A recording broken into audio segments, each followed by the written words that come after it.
Idadi ya watoto waliouawa imeongezeka hadi kufikia 108 kufuatia shambulio lililoripotiwa kulenga shule ya msingi ya wasichana katika mji wa Minab kusini mwa Irani.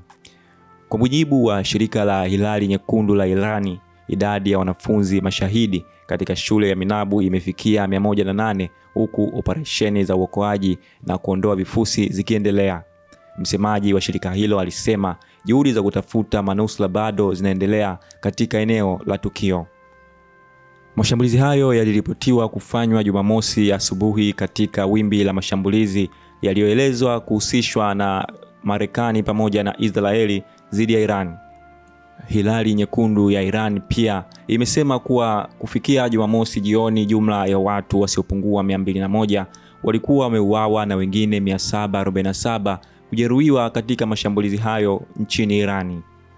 Taarifa hizi zinakuja wakati hali ya mvutano katika eneo la Mashariki ya Kati likiendelea kuongezeka, huku mashirika ya kibinadamu na viongozi wa kimataifa wakitoa wito wa kulindwa kwa raia na hasa watoto katika maeneo ya migogoro.